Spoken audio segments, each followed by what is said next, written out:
Okay,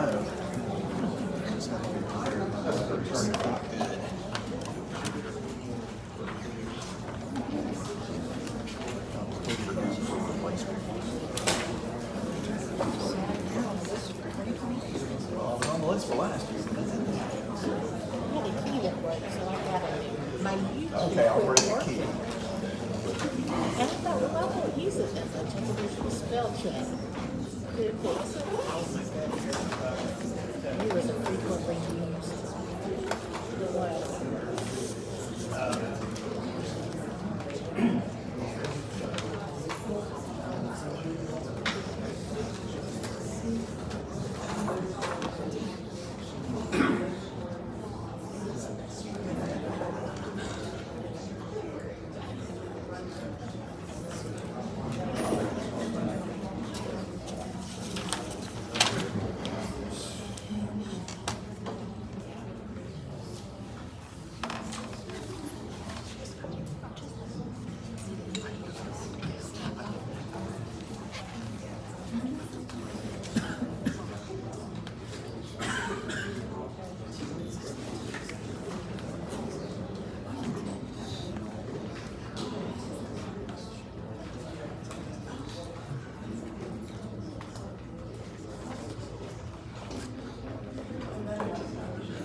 Good evening. I'd like to welcome everyone to the regular July 30th, 2026 meeting of the Forsyth County Board of Commissioners. If you are here to speak about zoning cases, that's F-1667 or F-1669, you do not need to fill out a speaker card. The public hearings for these items are first on the agenda. However, any citizens who are interested in participating in the public session portion of this meeting later, you may do so in person or by calling 336-422-1200. That number again is 336-422-1200. You'll be placed on hold until the public session begins. Members of the audience who are interested in participating in the public session, please fill out a speaker card if you have not already and return it to our clerk. You can even do that now. But again, if you're here for the public hearings, you do not need to fill out a card. We will begin our meeting tonight with an invocation from my pastor, Reverend David Beam, from Mount Tabor United Methodist Church. It will be followed by the Pledge of Allegiance led by Commissioner McDaniel. I'd like to invite everyone to stand who is able.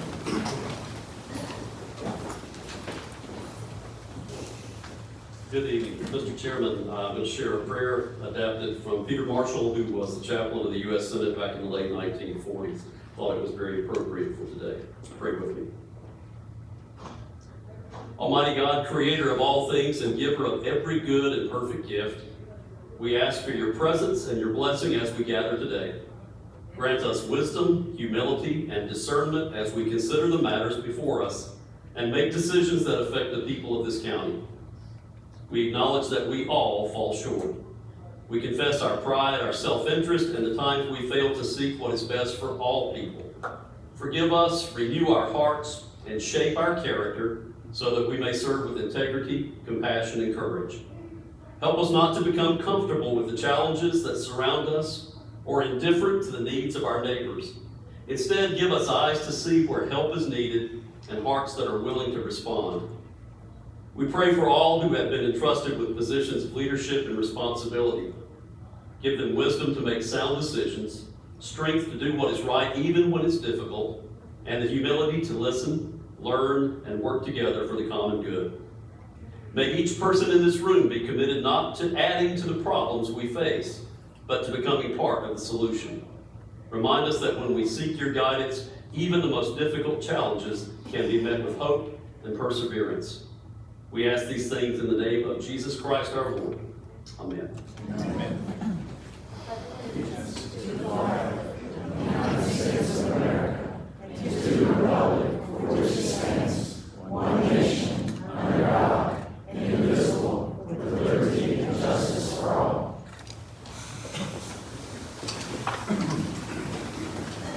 Thank you, Pastor B. First item on the agenda is our public hearing on the zoning petition of Julia Wall family of North Carolina, LLC, Jennifer Joe, James Martin Server Jr., and James Martin Server III, from RS20 and GI to LIS, Limited Industrial Special Zoning. That's the zoning docket F1669. I'd like to call on Chris Murphy, Planning and Development Services Director, to give us a brief overview of the request. He's done this twice before with us. You may begin.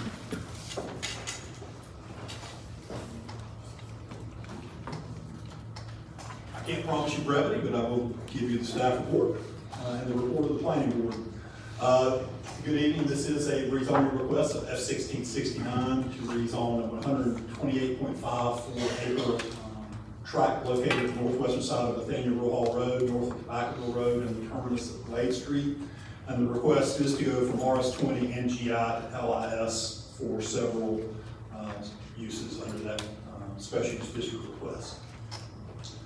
This is the subject property shown on the Forward 2045 Growth Management Area Plan map. It is located in GMA3 suburban neighborhoods.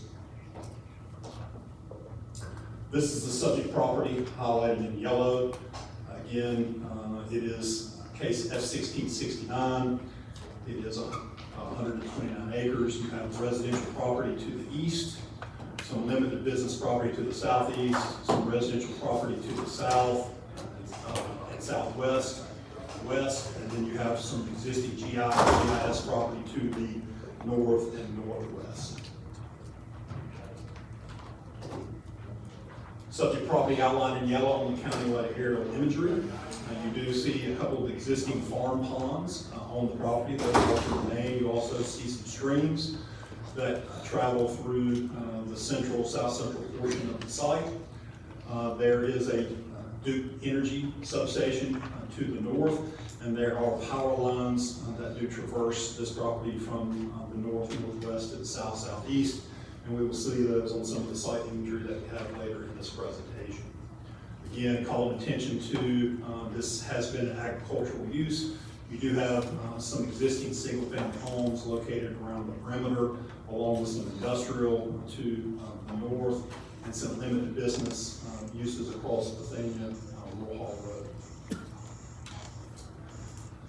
Subject property shown on the Rural Hall Area Plan update.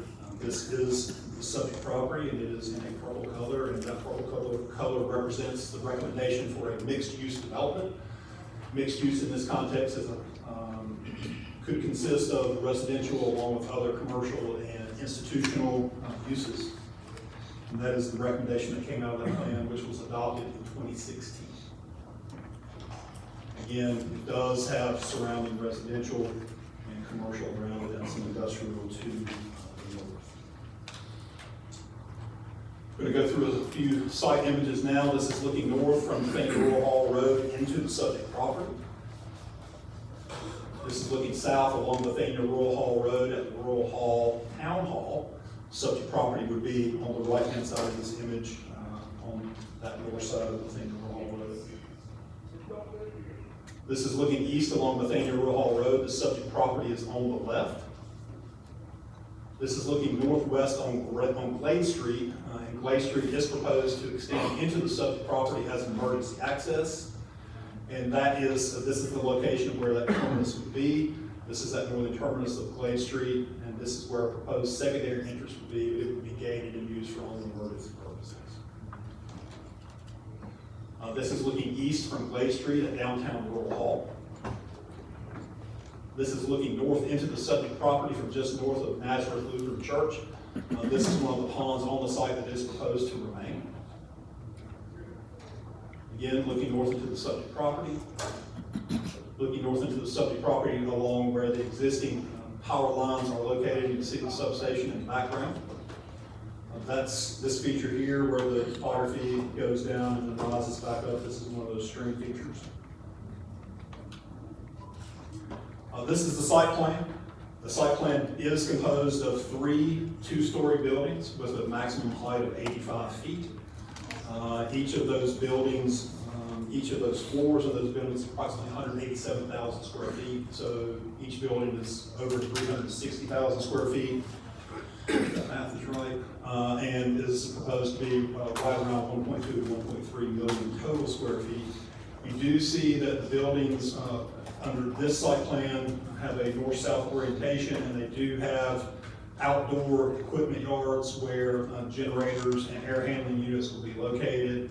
And whenever I get to the next image, I think it's the next image, you'll see what those buildings will look like.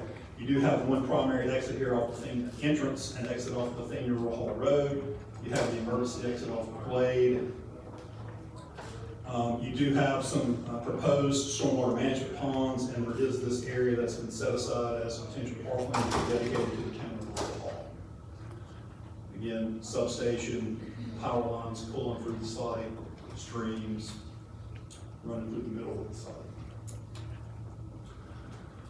This is one of the elevations of what the building would look like. Tilt-up concrete panels with some brick accents. You also have a 30-plus foot tall noise attainment wall where the generators and some of the air handling equipment would be behind behind that feature. There will also be some of those type panels on the roof for the air handling units that will be on top of the roof. This is looking a little bit closer at some of the outdoor equipment area. Again, this is one of the proposed buildings. This is where the air handling and generator units would be. And again, this would be proposed to be enclosed with this fencing structure here that would help with some of the noise. Similar image, there are some similar type noise attainment features on top of the roof where some of the air handling equipment would be.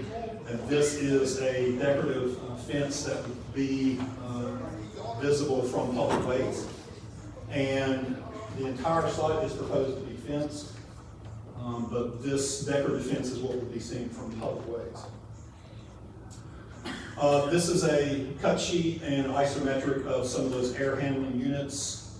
If there's any questions that need to be asked about that, I would defer to the petitioner, but again, this was included as part of the request. Looking at the environmental features, which I've already touched on, you do have, again, several streams that run through the property. You have the existing farm ponds, you have some proposed stormwater management ponds, you have some buffer areas to remain around the edge, and you have some buffer yards that will be installed. Again, streams running to the southwestern portion of the site. And the site does slope down, obviously, to those streams, following the natural path.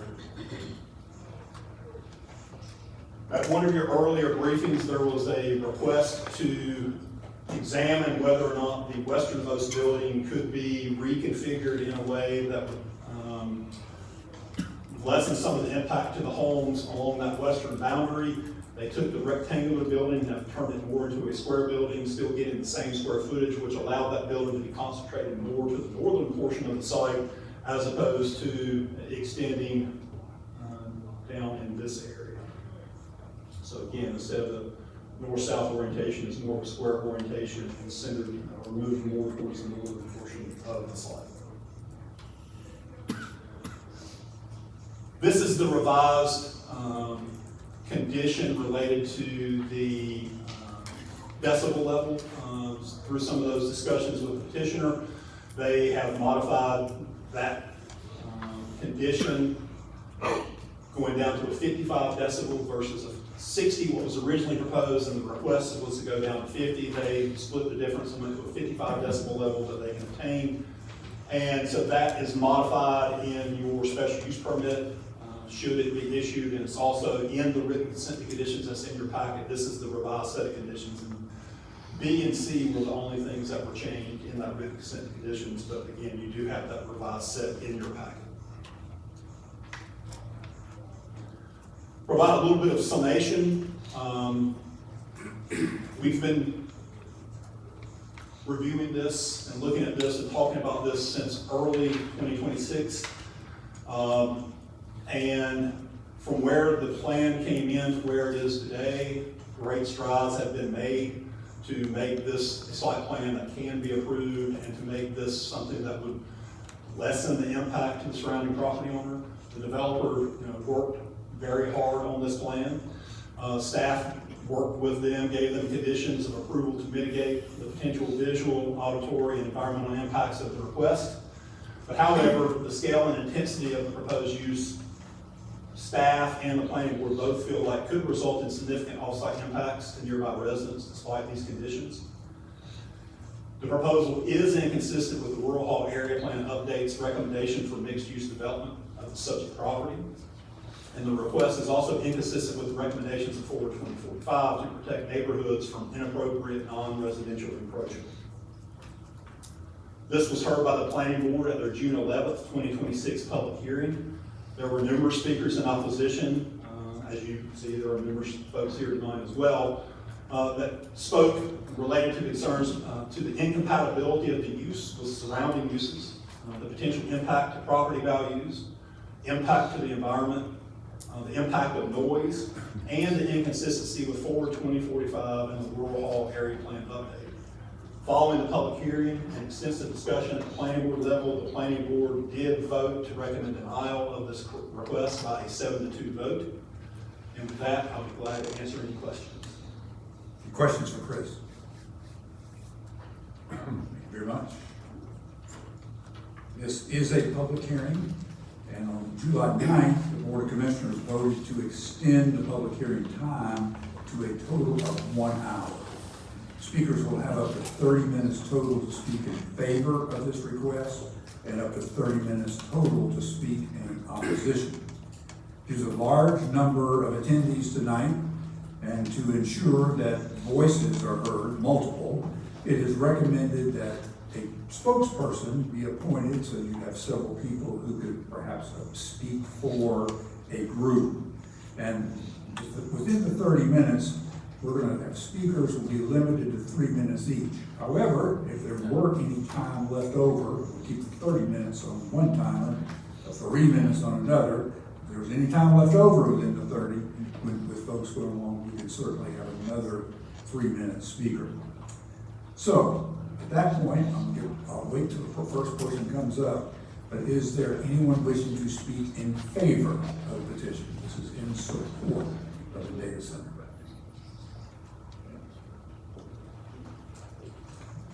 Come right up. If you're here, just give us your name and address.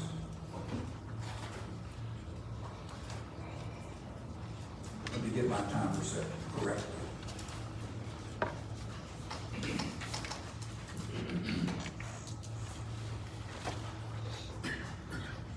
30-minute timer set, and that's where you just give your name and address, and we're ready to go.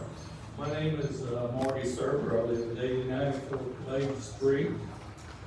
Chairman Martin, Forsyth County Commissioners, I'm here to speak on behalf of the landowners. Julia Wall, James Server III, Julia Wall Server, my wife, and Brian and Jennifer Wall Joe. When people ask why our family made the decision to sell this land, I think it's important to start with our history. The Walt family has called this farm home for over 100 years. My wife and her siblings are the fourth generation to care for this land. Their great-grandfather, grandfather, and father invested their lives here. I met my wife Julie in 1979 after serving in the U.S. Navy. After we were married, we built our home on the backside of the farm and raised our family there. I was raised 2 miles from the farm on Tuttle Road. Our roots run very deep in this community. Anyone that has farmed understands how much blood, sweat, and tears we put into the land. We've also been blessed to enjoy the benefits of learning from the past generations. We've learned the rewards of hard work. The farm has had many agricultural uses through the years, including tobacco, dairy, beef, cattle, horse breeding operations, along with raising all the grain, hay, silage to feed all the livestock. My wife's father, Ed, had a saying that always made people smile. He said he couldn't get rid of any of his children, they just brought more home with them. And now we've raised the 5th generation, and the 6th generation is growing and learning on the farm today. This land isn't just where we live, it's how we live. I want to be clear, this was not an easy decision. Like so many family farms, times have changed. Many changes have occurred along the property line. Several businesses have moved in: concrete mixing companies, garbage companies, paving companies, mulch, pallet grinding companies. They've all changed the purpose of our farm. We're not able to do with livestock what we once did along the property lines. It's become an expensive hobby, and most years you're lucky even to break even. While many families invested in retirement accounts, our family invested in the land. Rural Hall has changed too. What once was a quiet farming community has grown, and today even driving a tractor on the same Rural Hall Road is a safety concern. Mr. Sir, let me just, I was gonna try to stick to my opportunities. You may return. Okay. I was gonna stop you in 3 minutes and see if we could have another speaker, and then if we don't have any, you can come back and we have our 30 minutes. So All right. if there's another speaker, please come forward.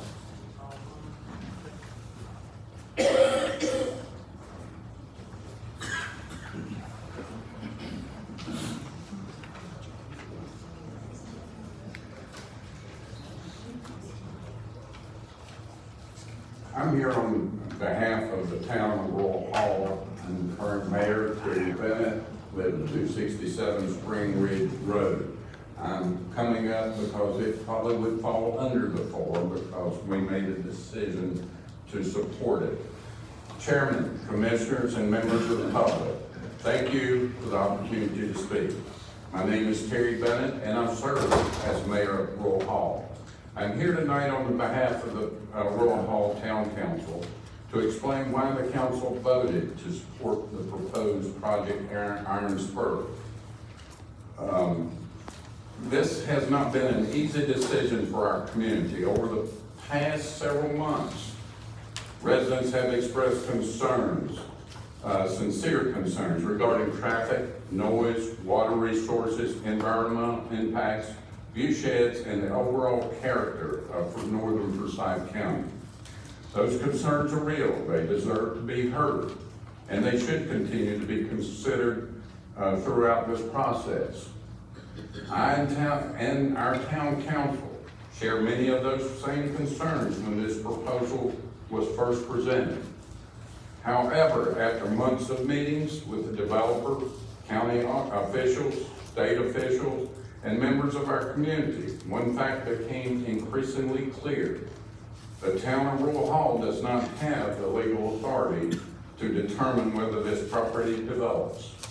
That authority rests with Forsyth County.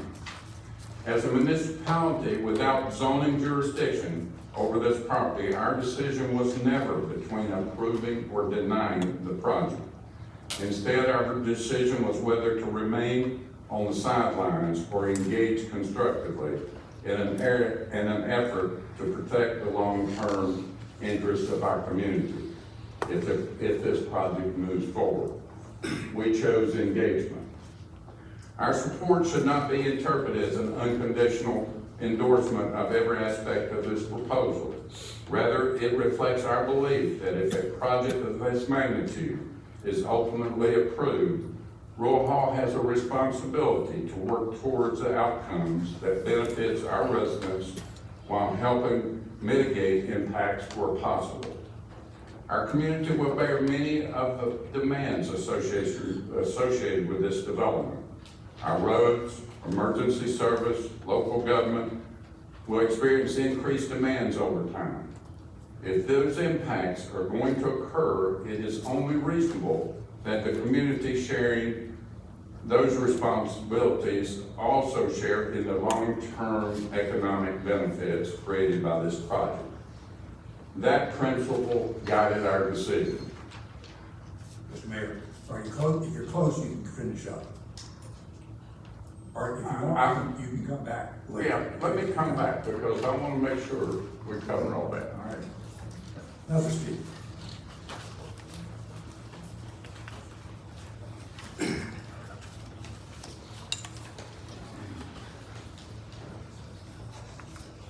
Good evening, Chairman Martin, members of the board. I'm Michael Fess, the project manager for Project Ironsburg. I want to address two things tonight.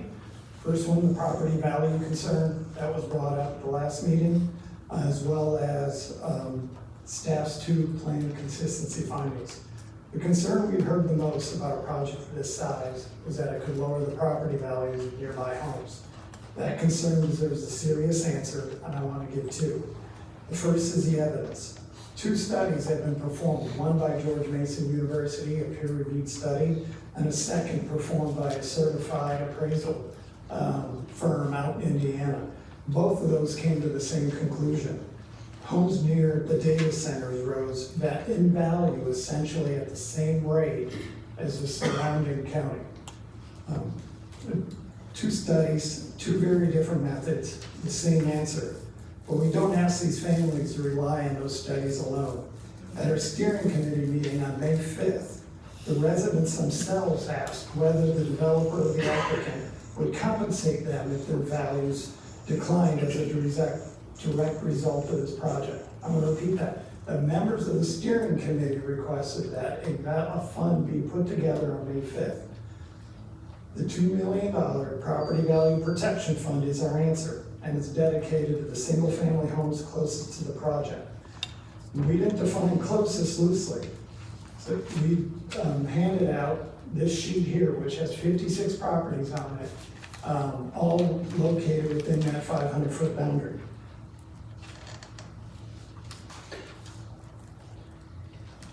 Those combined tax values of those residential properties are about $10.5 million. Against that $2 million fund, that covers roughly 19% of the combined value. Even in the scenario, the research calls unlikely, real money is set aside in advance to stand behind those owners before a single foundation is poured. And it will be binding, tied to voluntary annexation into the town of Rural Hall or secured through a developer agreement with the town. No ordinance requires it. We're offering it because the families 2 streets over should not carry the risk of our investment. With the commitments on the table, let me turn to staff's 2 consistency findings. One was protect neighborhoods from inappropriate non-residential encroachment, and 2, the inconsistency with the Rural Hall area plan update. The first finding concerns compatibility with the neighborhood. Goal 4 of the 2045 plan's managed growth and land use chapter aims to create compatible transitions between land uses. The transition elements of our project include significant buffers ranging from 4 times the minimum width to over 1,000 feet, preserving 76% of the open site as open space, excluding closed-loop cooling systems. Can you bring that talk to a close and we'll switch to another speaker? Come ahead.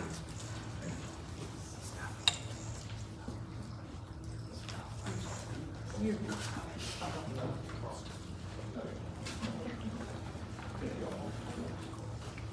afternoon, Commissioner and Chairman and members of the community. My name is Carl Morgan. I'm from Germantown, North Carolina. I lived there 38 years. I've been working in data center and infrastructure technologies for over 30 years, starting out in the mid-90s with U.S. Airways at Madison Park, and then also at Lowe's Home Improvement in Madison Park. After that, I've also worked for several years at Wachovia Bank at Cyrus Creek and 4.5 Street. I have extensive experience in data center infrastructure. The last several years I've been a senior infrastructure project program manager for Dell and DXC, working on technologies all over the world. Because of this is my experience. I've worked in data centers most of my life, mostly as an engineer for many years. So the sound, there's just many different jobs that are also very important.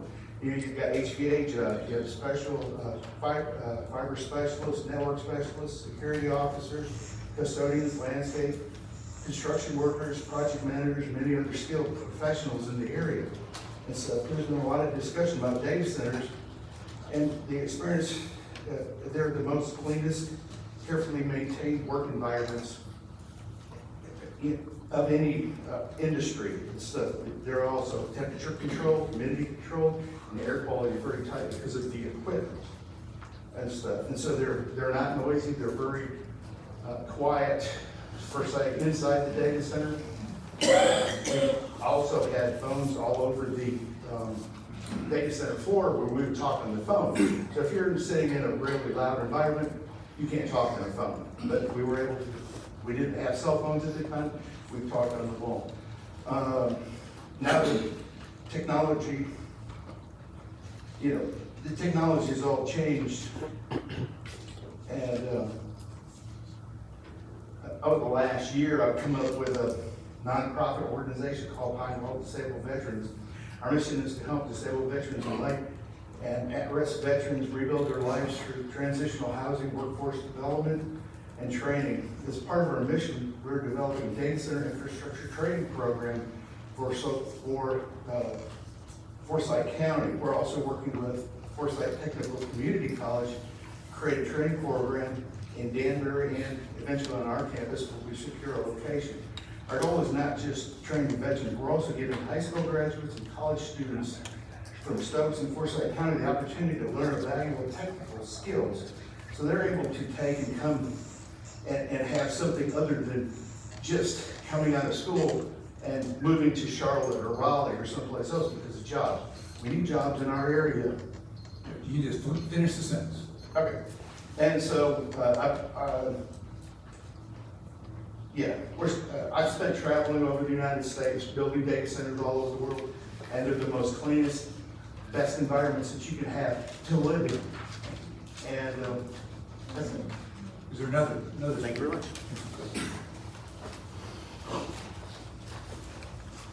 Good evening, Commissioners. Scott Kessel. I have multiple homes within the 500-foot distance of this proposed project. I've been in the community since 1991. I'm a retired Winston-Salem fire captain, firefighter EMT with specialty in hazardous materials as a technician, fire inspector, and rail car emergency responders. I have a degree in fire protection and I'm a licensed general contractor. I've been trying to use my training and experience to understand this proposal and see what's the benefits to our community. I've had the opportunity to sit with community members on the steering committee addressing the concerns on the data center. We've discussed issues with decibel level noise, water usage, buffers, building elevations, design, low candle power, directional, security entrance, etc. Let me just illustrate one point of noise in decibels. The maximum decibel level is said to be no more than 55 decibels at the property line. The inverse square law says that sound will drop 6 decibels for every doubling of distance under open air conditions. Buffers such as trees, sound barriers further reduce the noise. According to the Planning Commission, the detailed sound barriers of 30 feet surrounding all this equipment further makes this issue less concerning. The town of Rural Hall has been a major thoroughfare bordering Forsyth and Stokes. Old 52 Broad Street, Route 66 has been used for years as the core transportation road through this town. Highway 65 Rural Hall Bethania Road is the gateway to our two largest business parks, Northridge Business Park and Forum Parkway. These two industrial areas have been in existence since 1980. They contain acreage 4 times larger than this proposal, than the 1 mile down the road. One of the things that has been there, and one of the signs, Rural Hall, is keep it rural. Rural Hall is not rural anymore. It hasn't been for 20 years due to the traffic and the business parks that are here. It's a nice slogan, but it's not accurate. To the east of the proposed site is the Yakin Valley Railroad that came into town in 1881. It comes out of Winston-Salem and goes to the Yakin Valley and Mount Airy every day. This depot is a major off-roading site for Colonial Pipeline that usually 100 rail cars are located and stored in this town. The noise decibel of this train and this traffic is 110 decibels on a daily basis. The train depot alone is a significant higher hazard than this data center could ever be. To the north of Glade Street, we have general industrial businesses, Forsyth Ready Mix, ABC Garbage, Stanleyville Paving, former Brady Furniture, AJ Pallet, former Yakin Valley Mechanical, Spain Howard Grading, Ken Gardner Company, Siemens Turbo Prop Land, Lantal Textiles, the Lowe's Truck Stop. Good. See you come back.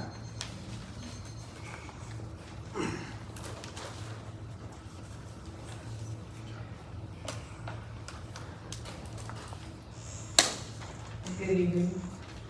My name is Donna Clater. I live at 230 Gaker Road, and I was an educator for 21 years. I'll be honest with you, I'm not standing up here tonight as a tech guru or an expert on data centers. I'm standing here as someone whose heart is still very much in our classrooms. Even after stepping out of the school building, you never really stop thinking about the kids in the county.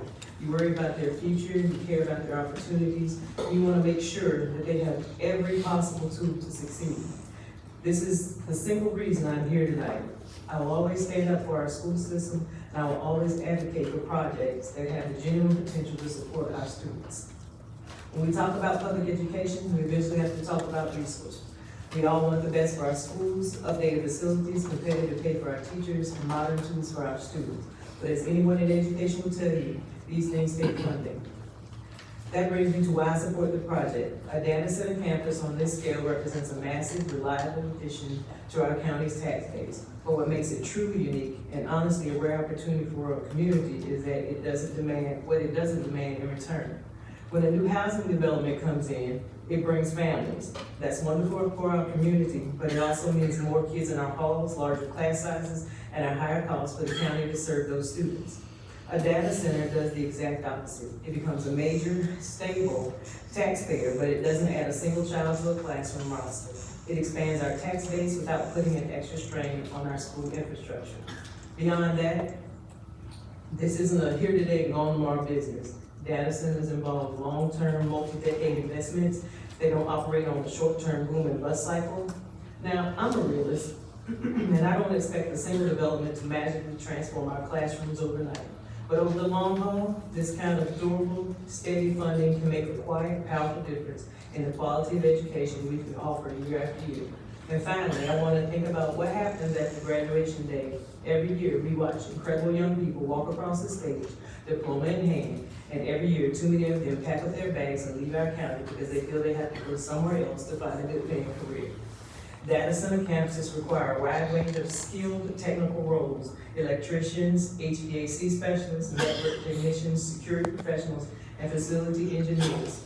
Many of these high-demand jobs don't require a 4-year college degree or massive student loan debt. They require solid technical training, strong problem-solving skills, and a good work ethic.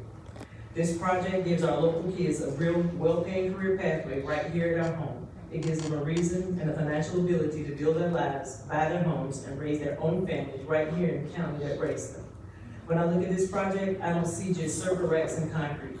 I see a stronger tax base for our schools, and I see a future where our kids don't have to move away to thrive. Imagine what this looks like in practice. It gives our local high schools and CTE programs a different target to aim for. We can partner with these facilities to create apprenticeships, technical certifications, and hands-on training while our kids are still in school.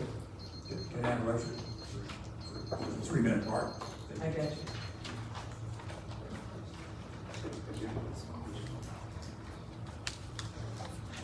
Hello, my name is Joel Rice, and I live at 772 Ashley Drive in Laurel Hall. I come here tonight in support of the proposed data center to be built in Laurel Hall. Approving this plan isn't abandoning Laurel Hall's character. It complements the existing adjacent industrial development and provides a transitional zoning path from general industrial to light industrial to commercial, business, and residential uses. I would like to read you a quote from a statement published by the Catawba County Economic Development Corporation. Data centers typically generate substantial property value due to the scale of the buildings, equipment, and technology infrastructure involved. At the same time, they generally place lower demand on traditional multiple services from many other types of developments. They do not typically create significant school enrollment growth, daily commuter traffic, solid waste collection needs, or frequent police and fire calls for service. That combination matters to residents in a practical way. New taxable investment helps pay for these services and improves communities counted on, including firefighters, police officers, public safety, equipment, parks, roads, water and sewer improvements, and other local needs. When major investments help carry that cost, residents and small businesses are not left carrying it alone. Today's modern data centers, like the ones in Catawba County, use closed-loop cooling, even newer technology in their operations. They are not using the open-loop systems that have been associated with high water intensity.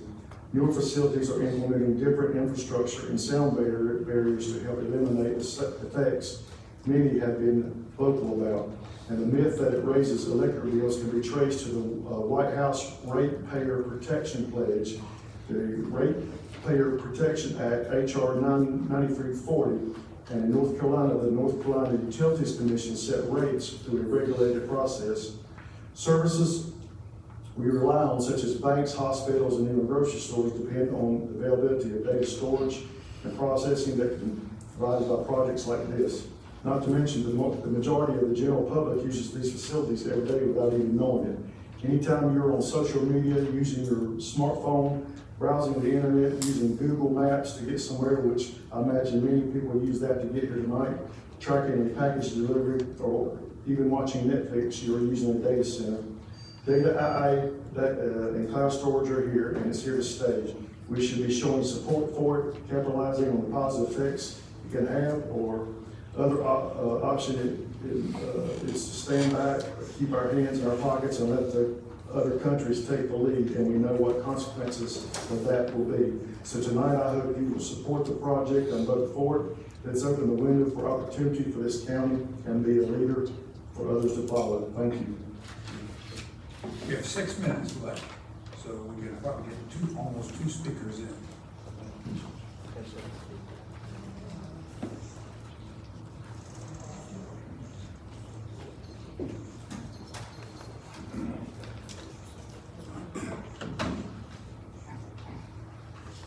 Good evening, board, members, neighbors, and everyone attending on this beautiful day.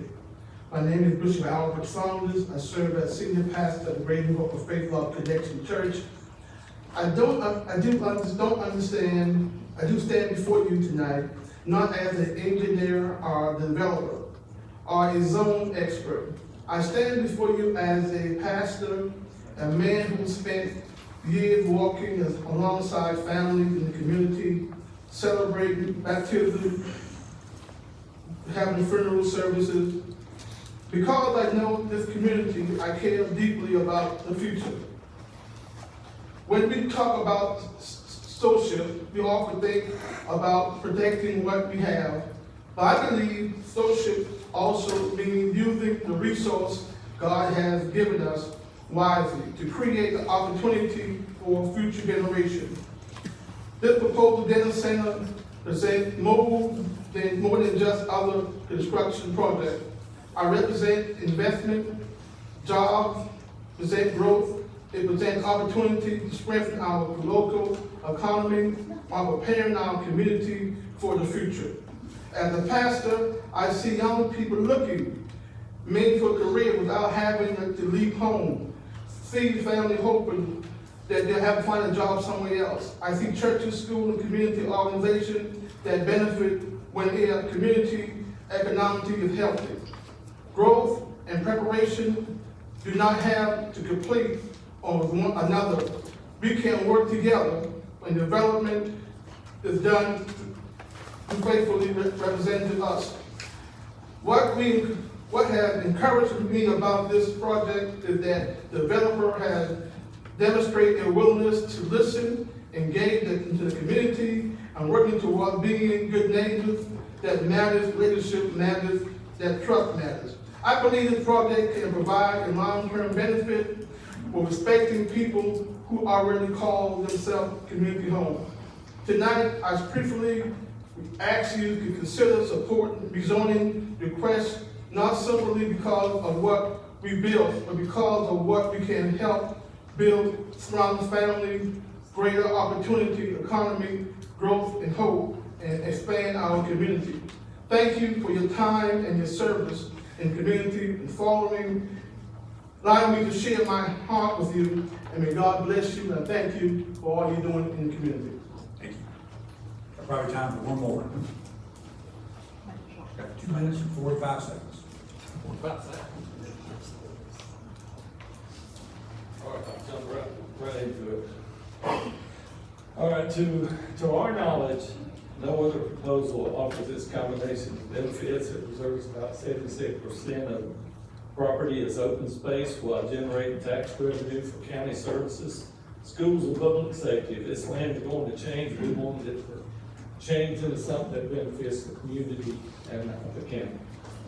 Another event sayings has stayed with me. He always believed we could accomplish what we do on less expensive land. Looking back, I know he was right.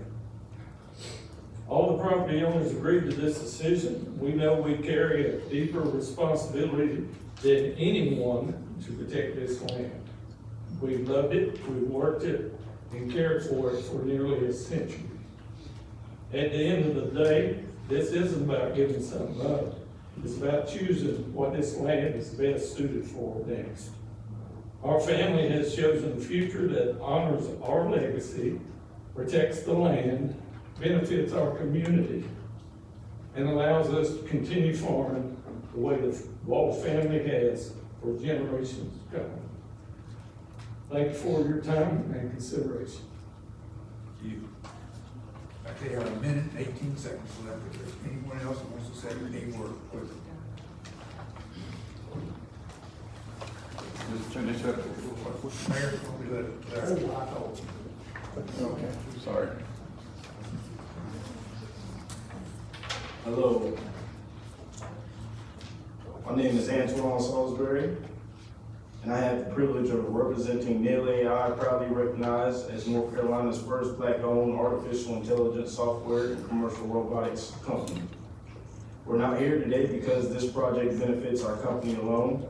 We're here because we believe it benefits our company, our community, our economy, and the next generation. This isn't simply about building another data center.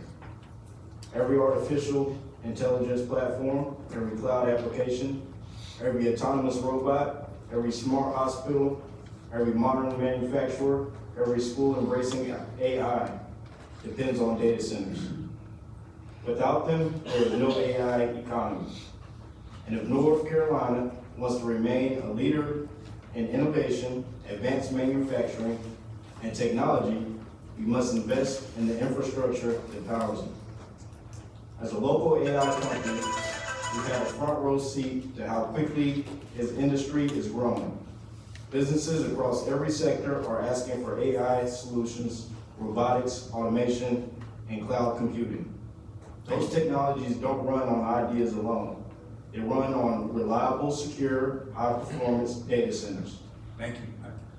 We've reached our time. Thank you, sir. Thank you. All right. Is there For anyone wishing to speak in opposition to the petition, do the exact same thing. Come on up, you can introduce, and I'll get our timer going. My name is James Woodard. I live at 150 Prestwick Lane in Rural Hall. I'm going to present you guys these petitions.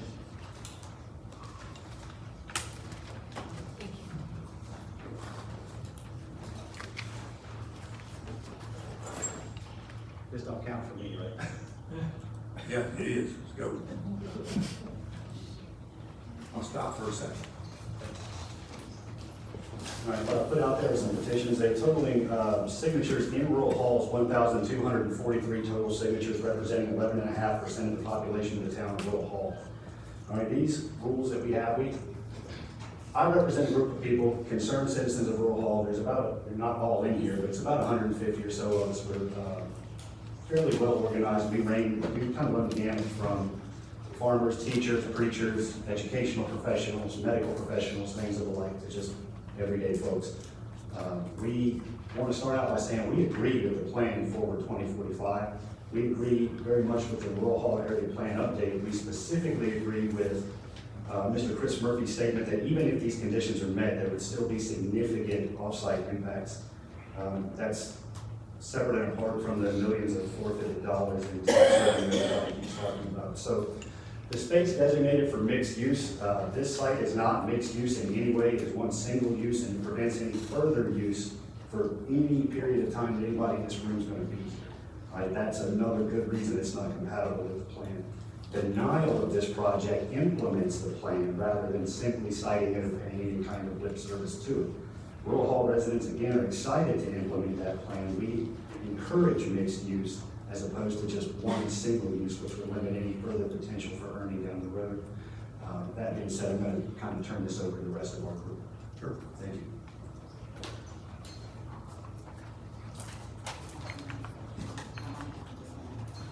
Hello, my name is Robin Smith. I live at 807 Academy Street in Rural Hall, North Carolina.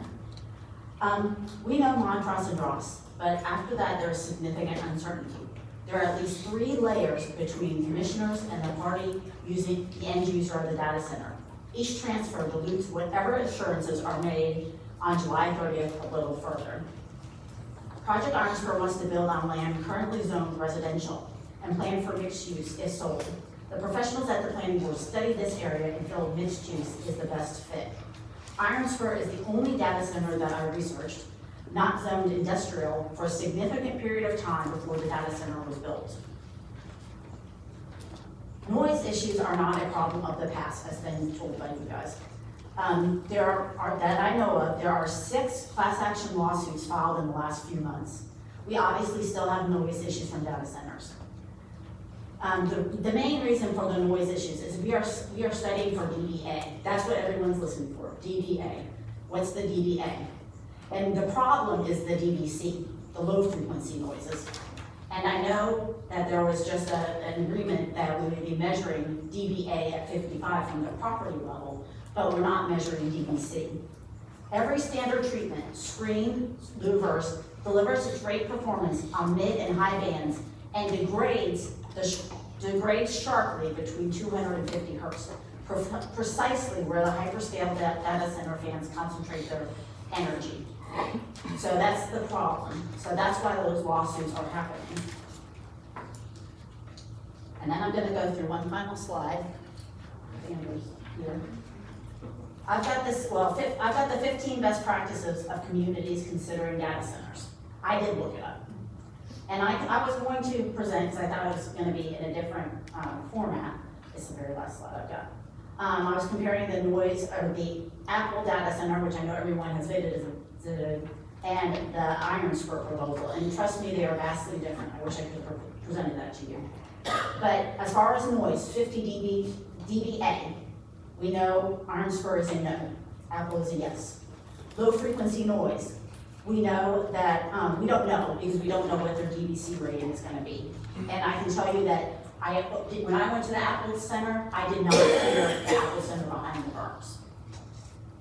Tier 4 backup generators. We know that they did not make a commitment to that last time Dr. Martin asked. Setbacks required at 500 feet, 1,000 feet is ideal. That's ridiculous. I mean, they're at like 140 feet setback. That's completely not in the plans. Require natural screening of principal facades. They do have a principal facade, but as compared to Apple, who has berms. Limited building height to ensure compatibility with the surrounding structures. I mean, this thing is gonna be 85 feet, 3 of them. So, if you feel that best practice is the standard, I cannot see how you can vote for rezoning in good faith against the neighbors. Please vote no for rezoning and no for public transfer. Thank you.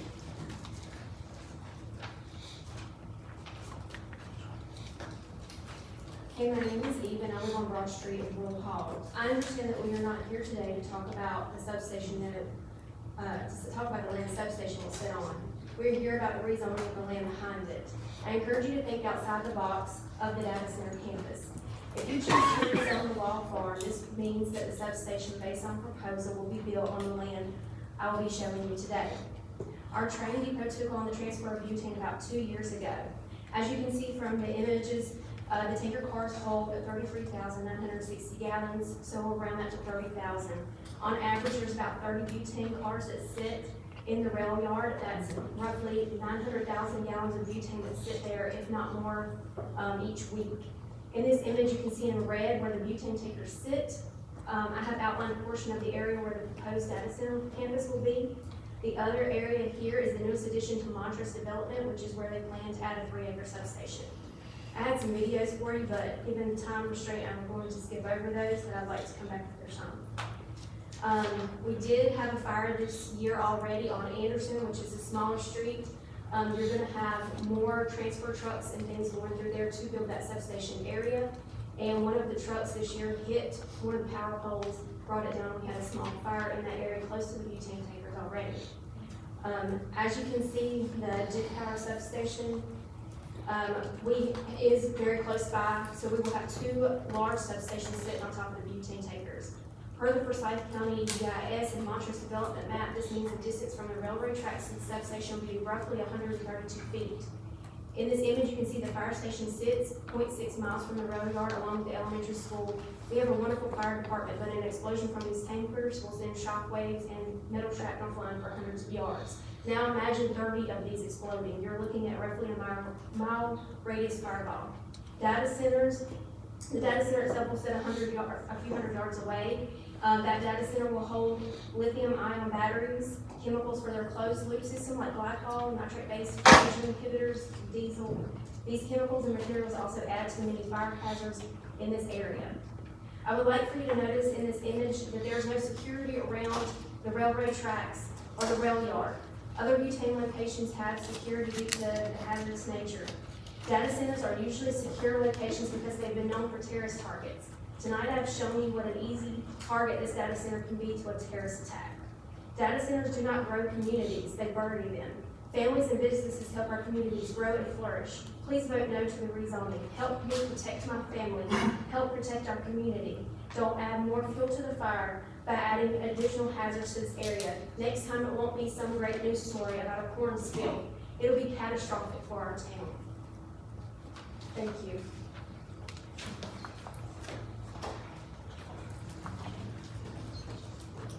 Good evening. My name is Mark Allen. I live at 8717 Makina Court in Rural Hall. I have 3 critical points I'd like to share with you really fast. Montrose has not honored their published values on their website. A hyperscale data center is not limited industrial services A, and who we trust in this important rezoning case matters.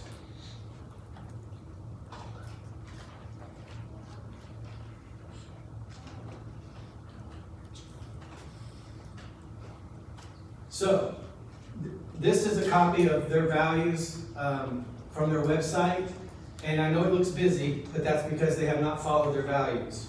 So I will simplify it. Each blue arrow points to ways they've conflicted with the values that they publish on their website. I don't have time to go through all of them, but for example, Michael told us from Montrose that the air at the site today likely would not pass air quality standards. His solution is to add 200 diesel generators to the site. If you look at the red box that says community, it says our projects enhance and integrate with the surrounding communities. Commissioners, do you believe 84-foot buildings surrounding homes that integrate and enhance the community?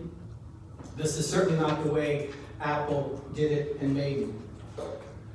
My second point is that a hyperscale data center operating 24/7 with diesel generators on the outside, equipment yards, fuel storage is not limited industrial services A per the UDO. If it met services A, the industrial activity would be on the inside, not the noise and emissions spewing from the outside, as shown in the picture here from the Wells Fargo site on Sodus Creek Parkway. And remember, Project Ironspur could be up to 25 times worse if they have 200 generators. So who can be trusted? We've shown that the project management team cannot be trusted. The future owner-operator is afraid to even show up because of opposition, is what we've been told. Much of the AI and data center industry hides behind NDAs, shell companies, circular financing. The one entity that Forsyth County knows well is the Forsyth Planning Board. The staff, as Chris Murphy said, has done the due diligence over several months. They've openly presented a sound case as to why this rezoning application should be denied. We ask that you trust not a couple of strangers from out of town or an unknown future operator, but put your trust in Forsyth County's well-thought-out plans, planning staff, officials, and the majority of rural Hall residents. Thank you.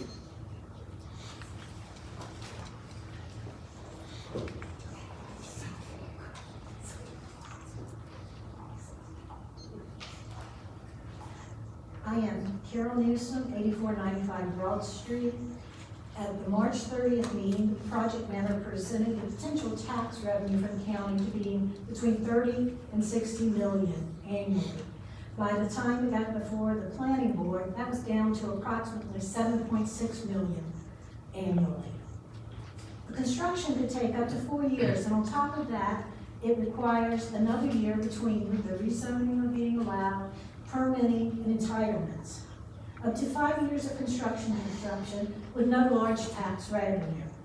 The data center, once operational, will not require many employees, not a large boost in our job market, not a lot to support our communities.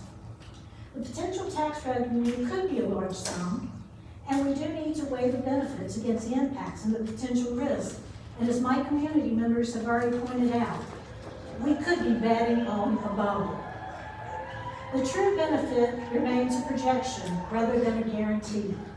What is a guarantee, what is proven and remains consistent, is that residential and local businesses can reliably provide the tax revenue required for the services that our communities need and want. As represented in Forward 2045 in the Rural Health Area Plan, a mixed-use development would align with the current character of our small residential town and would allow for the controlled and consistent growth that our community can support without the tremendous impact that a data center would impose. To allow this property to be rezoned, to allow for a data center to goes against the recommendations in Forward 2045, the Rural Health Area Plan.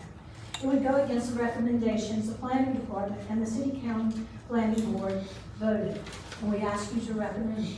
Project Ironspur would be inappropriate, non-residential development that would have a significant impact on my community. What this consideration in this moment represents is American democracy, doing exactly what it is supposed to do. Voters deciding what happens in our communities, and our elected representatives being asked to be responsive and requiring companies, developers to be held accountable. Please vote denial for the rezoning and allow Rural Hall to grow as we have decided is appropriate for our community, and require the developers to do their due diligence and to find a suitable location in Forsyth County to be a good neighbor. Thank you.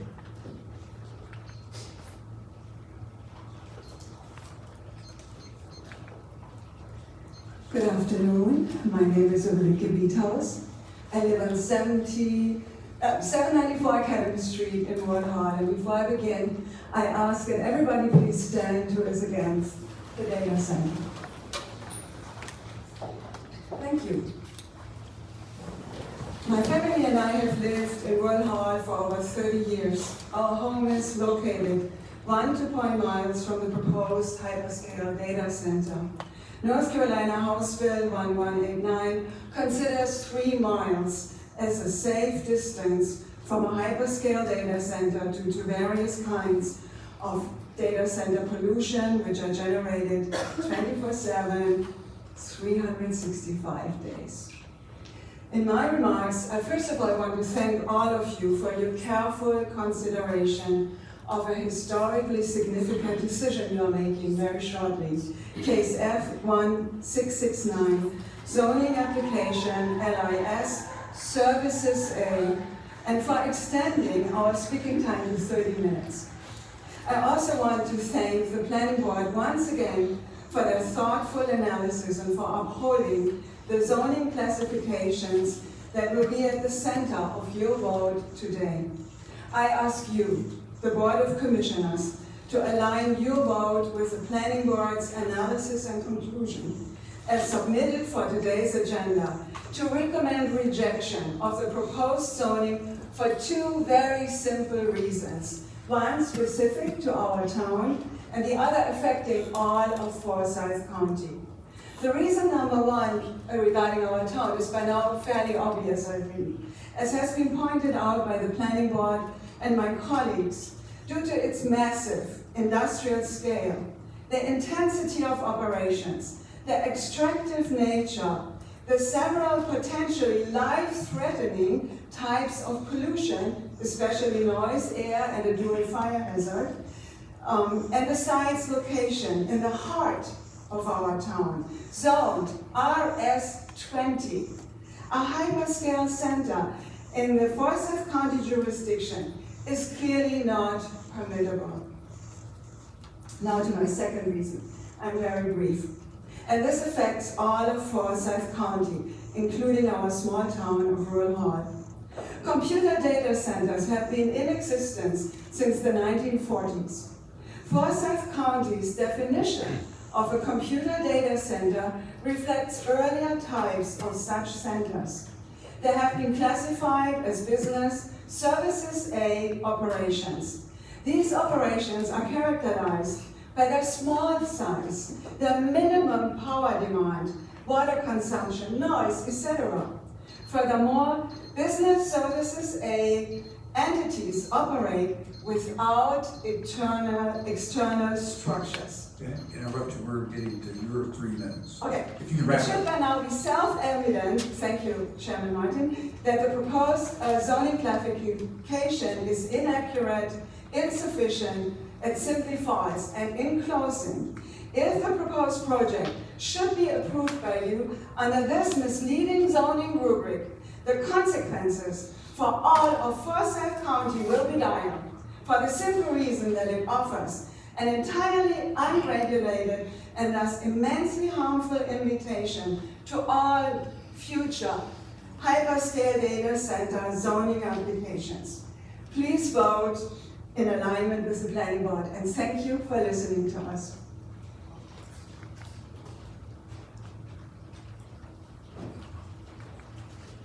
Good evening. My name is Charles Session. I live at 582 Dark Ridge Road, Rural Hall, North Carolina. As with most things in real estate, it's about location, location, location. The scale and scope of such a data center right there across the street from Town Hall is unconscionable. 84 feet, that's like taking the Phillips building, and I'm showing my age because I know it's not called that any longer, but taking the Phillips building and putting it in my backyard.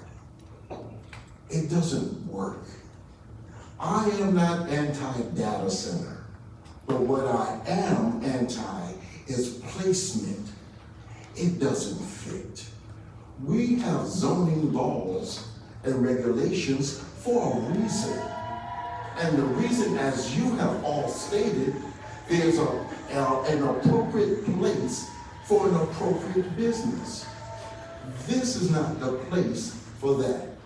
So I ask you not to decide whether a data center is good or bad, but please, location, location, location. The zoning law says we can have all types of mixed businesses in that location, but the data center does not fit. And if it does not fit, then please don't permit. Thank you.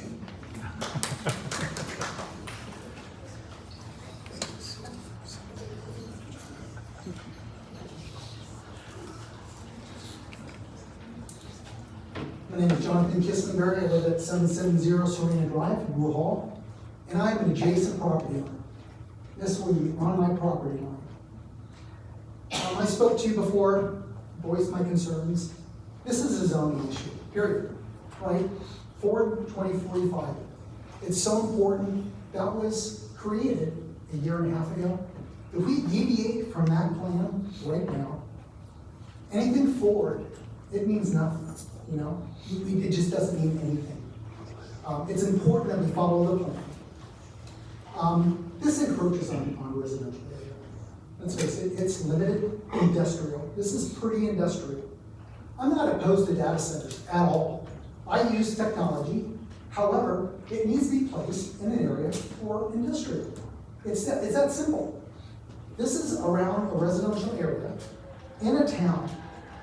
You know, an educator spoke, and I really appreciate educators. And here's the problem with that. You put a data center there, there's no growth for Rural Hall. That area, and everybody talks about this starter homes. People can't afford homes nowadays. And if starter homes start small families, I had a starter home when I was a kid, right? If we get rid of that land and we don't have any homes, and in Rural Hall, the schools, we're losing attendance. When you do that, it's going to go away. There's not going to be any children in Rural Hall. There's no room. And I really want you to take that in consideration. I'm opposed to that. This group has worked so hard, and I appreciate what they've done. And there's a lot of people that are against this. Just please, please vote no on this rezoning, because it would look very suspicious. You know, it's almost this big project in the middle of this area. Some might think that it could be spot zoning is concerned. I just think that for Rural Hall residents, we deserve better than that. And I appreciate it. Thank you very much. We'll say we have 7 minutes and 12 seconds left. So, yeah. Probably time for 2 and maybe a third person start. My name's Scott Lowe. I live at 8580 Circle Drive, and I'm neighbors with John and some of the other people. I just wanted to come up here so that you see that there's other people in this room besides John that are going to be affected by this. People with homes, and I'm one of them within the 500 feet. Like John, I'm not against data centers, but not in my backyard. I believe they deserve a little bit of peace. That's all I want to say. Thank you.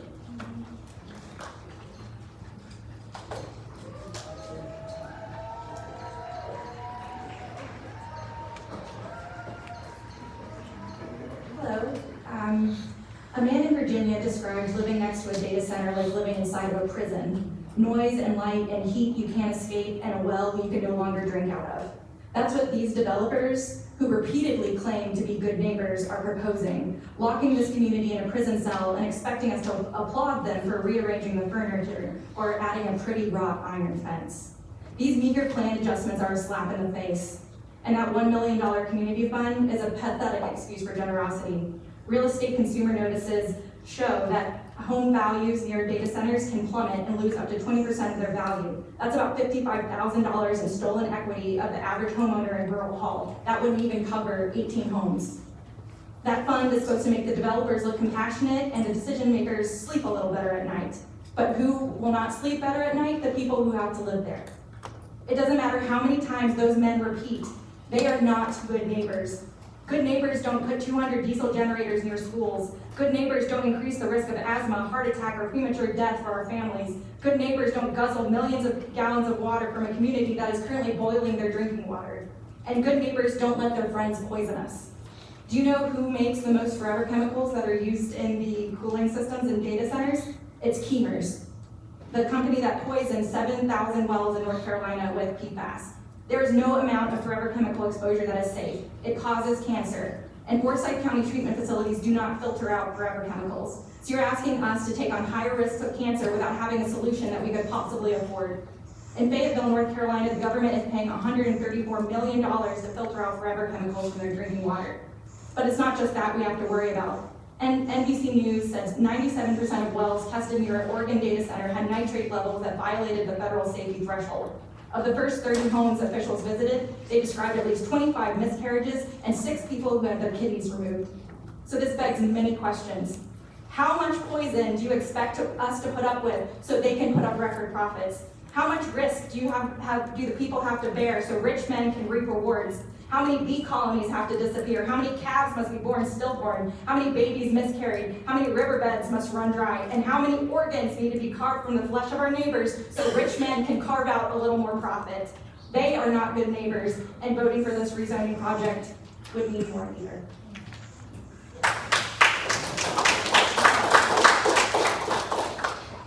Good afternoon. I live at 520 Heatherton Lane in Moore Hall, and lived there for 27 years. I don't want this data center there because, for one, I'm stage 3 kidney failure, and I don't need that. We don't need the air quality for these kids. I understand they want it there. We don't need it. Like they said, it's too much danger for the community. I'm speaking for the town of Rural Hall. I'm not speaking what the mayor spoke, because he don't know what he's talking about. We don't need that in Rural Hall. He can't speak for everybody else. I stay 2 football fields away from that property, and I don't want it there. I got grandkids that come and play. We got kids that play in the neighborhood. They don't need it. We got to think about everybody else's health. I understand they want to sell their land. That's money for them. But think about other people's health. We don't need the data center out there. Please do not vote for that out there. If you live by, spend the night by a data center. You'll hear the noise. You'll hear the security breach. We don't need that. We don't need it at all. Can y'all please do not let the data center come out there? That's why I made this shirt, no data center, not in our backyard.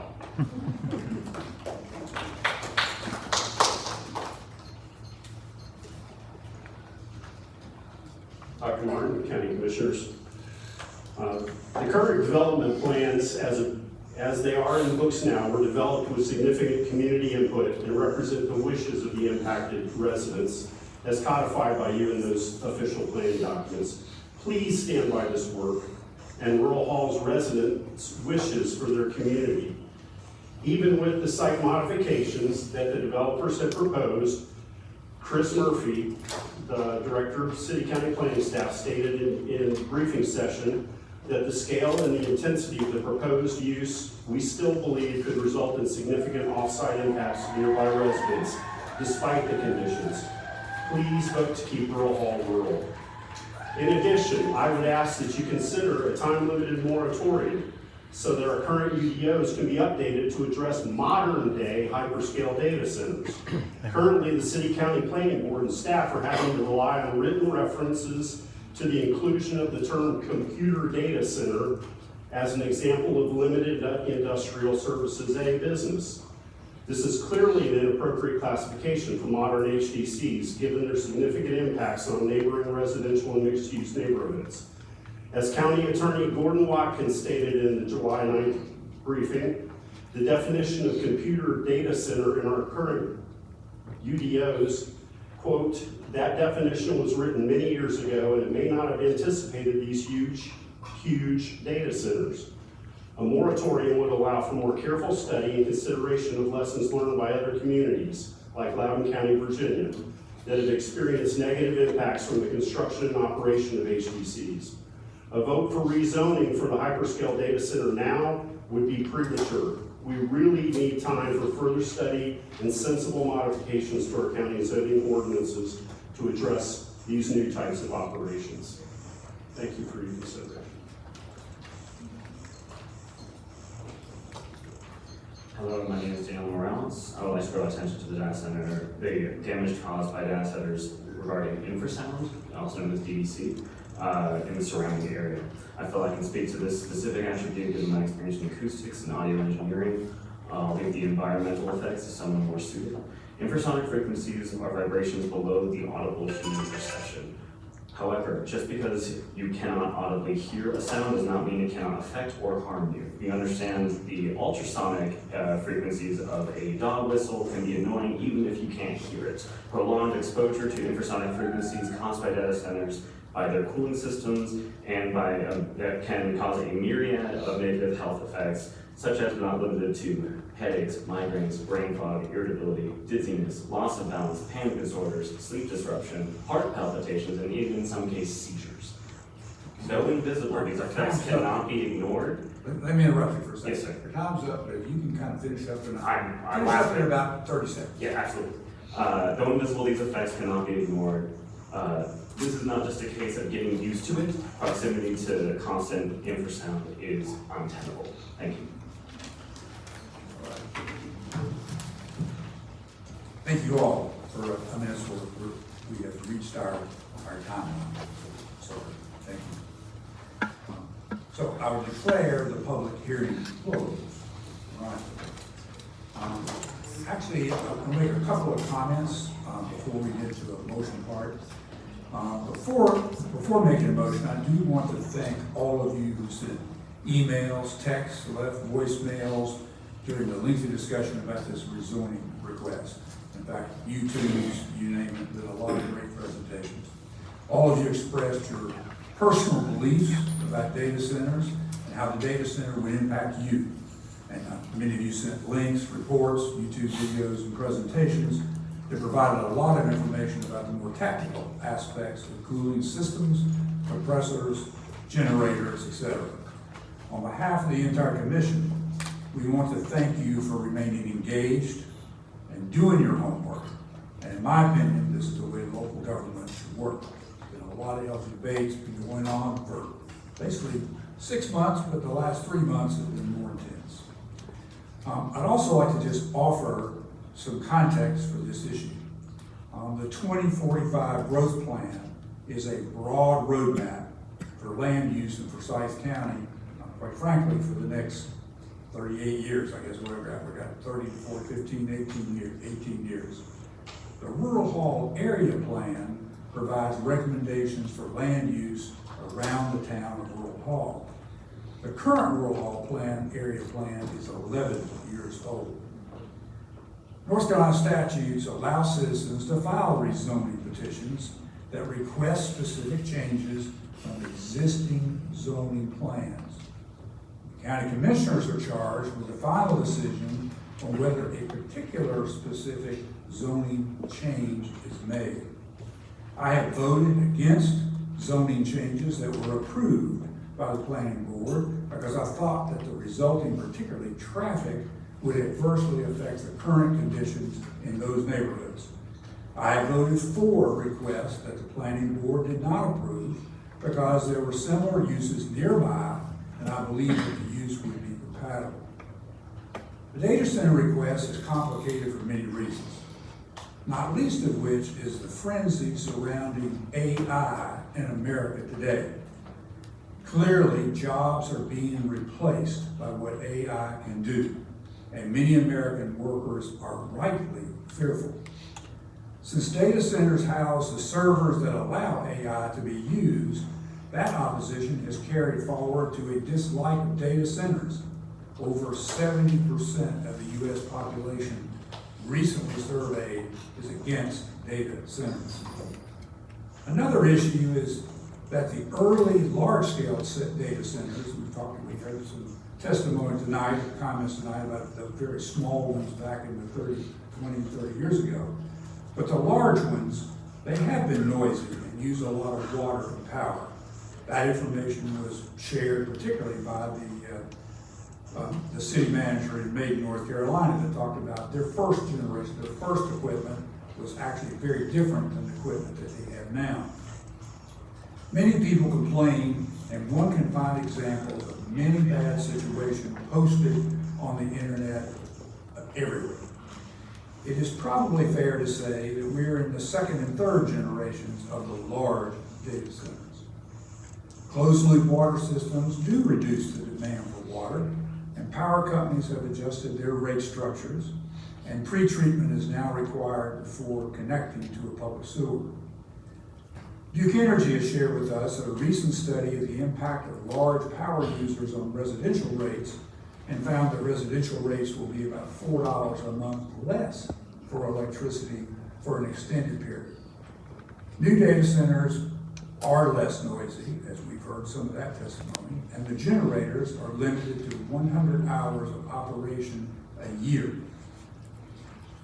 And the final context I want to mention is that the proposed data center site will not remain as it is. The land has been in the owner's family for over 100 years, and now they want to sell it, and I understand that.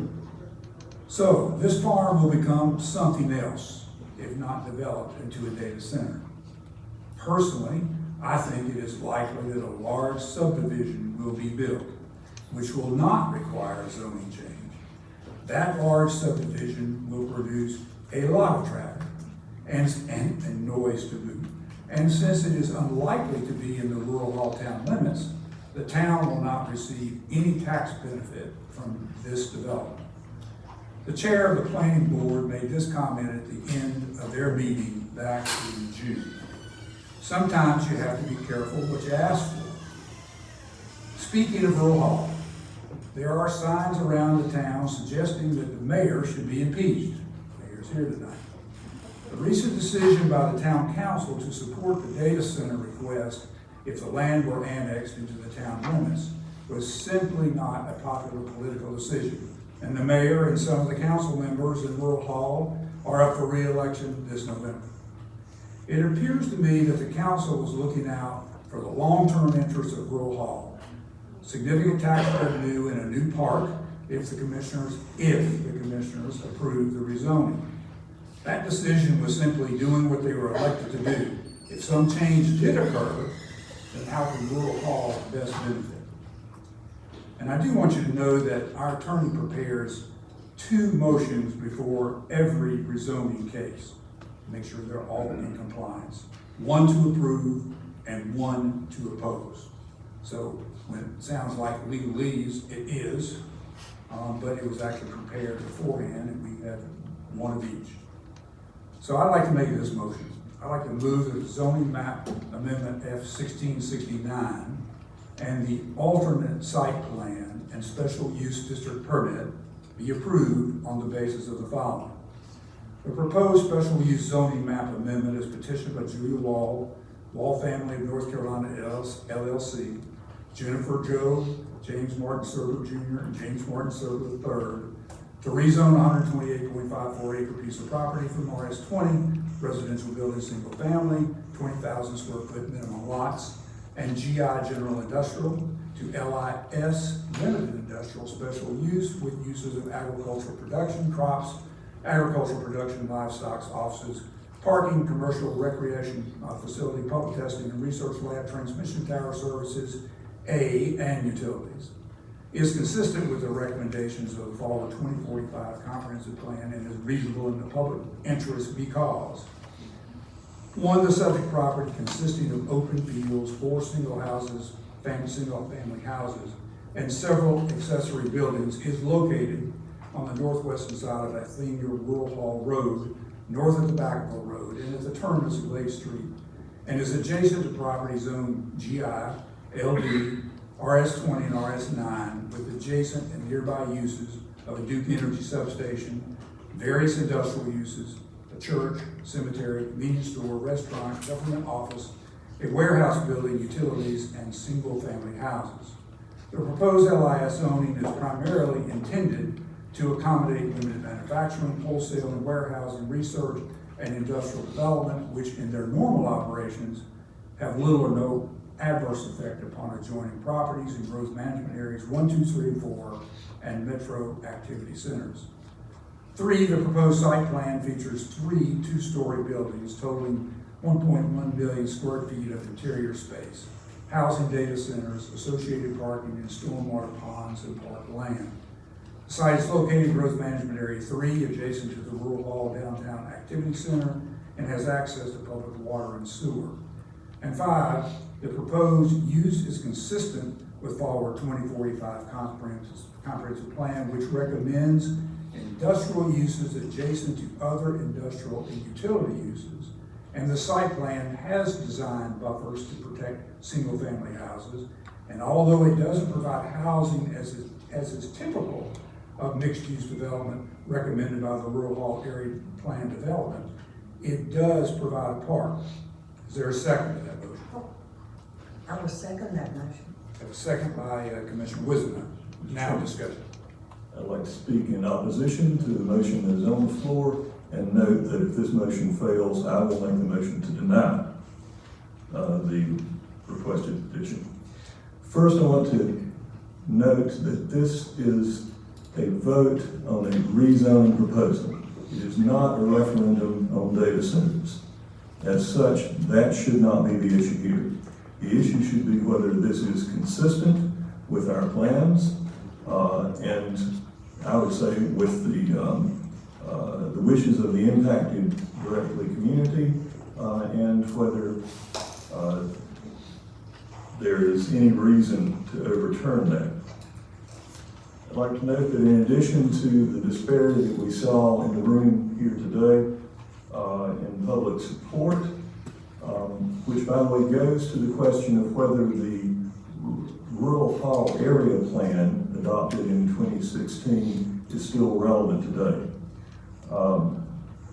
The support that we have heard in messages for several months now is overwhelmingly in opposition to the proposed rezoning.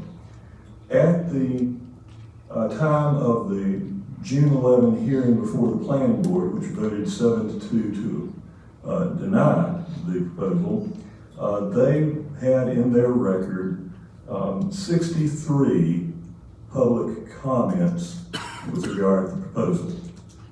Of those 63, 60 were in opposition. And of those 60, at least 38 were residents of Rural Hall. Since that time, and in fact, beginning, I was able to go back to my records from early May. We have received almost 400 unique individual comments. That is not duplicate comments, not any of the repeat commenters, but in excess of 400 individuals or households commenting. Of those, 376 were in opposition. Only 33 total during that time were in support. It is clear that the community of Rural Hall and nearby considers the Rural Hall Area Plan adopted in 2016 to be their current preference. We have also received specific comments during that time that I think are worthy of note because they describe situations from people who would be directly impacted here. We have a message that we received in early June from a lady speaking with regard to her father who has lived at 8010 Glade Street for the better part of 40 years. He is a Vietnam veteran, and she is asking on his behalf that we not put a massive new industrial structure immediately behind his home. We received another message from a resident at Tobaccoville Road who noted that her parents built there in 1961, and in her words, my mother at 91 years old does not deserve her last years living in these circumstances of a massive new industrial facility in her backyard. We have a letter, an email from a younger lady who is writing on her behalf and on behalf of her parents, who she says have been residents of Forsyth County for 30 years. My family moved to a voluntary agricultural district in Rural Hall in 2014 because we wanted space to grow fruits and vegetables, raise animals, and keep bees. We've been operating Sassafras Family Farm for more than a decade. And they are troubled by the location of this data center and the potential effects of its noise and vibration on their operations, including their bees. We had an email from another beekeeper who lives in property adjacent to the site, concerned about that. It seems clear that the community that would be directly impacted overwhelmingly opposes this petition for rezoning. Other discussion? Yes, I'd like to ditto all of the comments that Commissioner Bessie has made as well. I will be voting in opposition to this as well today. I've sat with this community through several meetings relative to the pros and the cons. And I'm not saying that I'm against data centers, but I'm against data centers in Rural Hall. With that being said, I wanted to say thank you to the staff for the report regarding the negative aspects of the proposal. And I want to also thank this community for staying informed and engaged relative to this matter. So thank you. I'll keep it short and sweet. Other comments? Yes, thank you, Mr. Chairman. I'm still the newest member of this commission, and I have not seen a zoning petition up to this point that carries the magnitude of this matter. I have been disappointed on occasions with some of the hysteria and some of the questionable scientific information about this, but I'll tell you, I'm impressed. And one, I think it was the lady here, someone made a comment about how democracy should function, and I'm very impressed by the outpouring of sentiment that has come from this community. And we've also received some wonderful scholarly information, treatises on all sorts of things, alternatives. And we've got a whole section here about where you can put a data center in Forsyth County. And I heard a number of you say you weren't against data centers per se. And I hope I'll find out that that's correct at a later date. You know, I've heard negative comments about the developer, about the mayor and his staff. Demonizing them is, in my opinion, totally inappropriate. We've met with the developers. They've been very candid in their discussions with us. I respect them. I wish they had an end user at this point. Went with the chairman down to Maiden, and we looked at the data center there, and the town of Maiden, you know, which is flush with cash, and they don't have any complaints about it, but that data center is not in the town. So, you know, if we get to a question about whether or not it would be a problem in this location, I believe that, based on the science that I've read, that the water, the noise, the power issues, the aesthetics, I believe all of those could be properly addressed. But, you know, we've had so much fun reading over 400 emails, and commissioners actually do that because that's what we're supposed to do, and I appreciate that very much. But the consistent theme that comes through there is with regard to the location, as some of the other people have mentioned. I know it's not consistent with the Forward 2045 plan. I'm impressed with the recommendations of the staff that served this county so well in that regard. So, you know, you get down to the consistent theme that I've seen that I think is genuine and sincere, and that is the comments repeatedly that Rural Hall is a small, slow, sleepy town, and we love it that way. And that's the way that we want to keep it. And, you know, we're not a Nancy state yet, where we, you know, the socialist model in Europe works pretty well in that regard, but in America, something like that doesn't really work. You know, I don't know that we make the decision that this is something that they ought to have when we just cram it down everybody's throat. And so I'm satisfied that there are other suitable locations in the county for a project like this, and I just, you know, am concerned that it might be better to find one of those sites. Other discussion?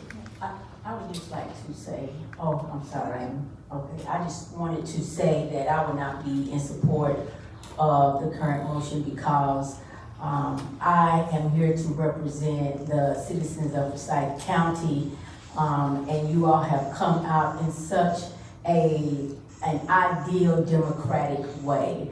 I think that your concerns are very reasonable and aligned with national concerns about data centers. Like others, I am not at this point anti-data center. It's just that I don't know about the ramifications of what will happen from a health perspective. It seems that there is promise for great revenue, and I will say Forsyth County is in need of some additional revenue, but not at the cost of the will of the citizens here of Forsyth County. So the one thing that I would put on consideration for Forsyth County is for us to continue to do more research and to redefine data center as we know it now, so that it is more appropriate to the times that we find ourselves. And that's going to be some work on the part of staff and this commission, but I think it would be well worth the energy so that the developers who are coming into Forsyth County doesn't have to go through all of what they probably have had to endure, because we don't yet have maybe an appropriate way to assess whether Forsyth County, what we desire as it relates to bringing data centers, just not maybe publicly there yet. So I would, again, just highly suggest to the county that we revisit what we see ideally where data centers should go in Forsyth County, so that developers don't come and waste so much time, energy, and money in trying to figure this piece out. So that's where I stand. Thank you. Any other comments? Just a few. I did second the motion because I agree with it. I know so many folks in Rural Hall because I grew up in that area. My family did our grocery shopping there, did our banking there. I love Rural Hall, always will. I'm very disturbed by what has happened through all of this. You have neighbors against neighbors, families against families. It is so heartbreaking to see what has happened in Rural Hall. And yes, we did receive huge amounts of emails. I will tell you, several of the emails had no addresses. I don't know where they came from. I figure you all do, but I don't. I think it was an organized misinformation campaign. I hate that for Rural Hall, because I know there are so many people who are in favor of this. I've been told if you came out in favor of it, you got blown up on Facebook. God bless Facebook. It is causing more trouble than it'll ever be worth. But please know, we have spent huge amounts of time on this. It's not that we don't know about data centers. We've been to workshops, some of us have. Some of us in February went to 3 workshops in Washington. We've talked with the folks in Loudoun County that have 300 data centers. All the things that's been said about Loudoun, I didn't find that to be true in talking with the commissioners from Loudoun County. We've done the best we can to get all the information we need.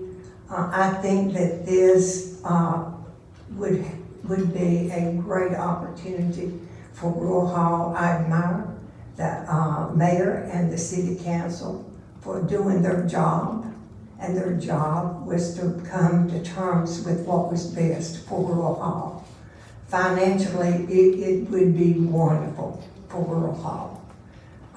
We all, and it would be great for Forsyth County, we all need to have methods of being able to finance the services that we're mandated to service and find ways to do it other than raising property tax.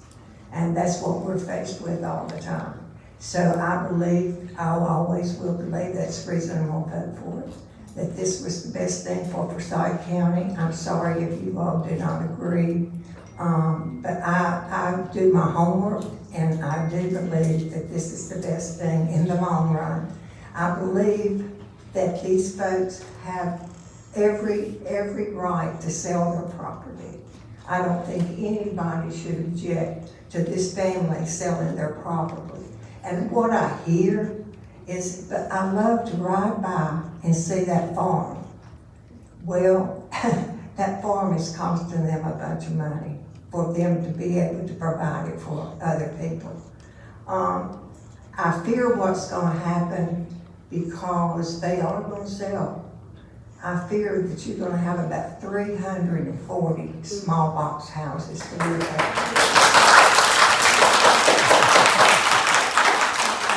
They'll be clapping.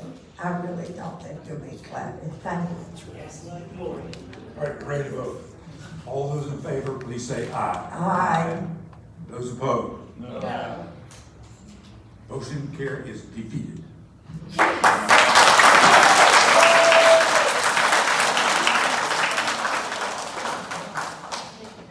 Chairman? Yes. I would like to make a motion. I move the zoning map amendment F 1669, including site plan and special use district permit, be denied on the basis of the following.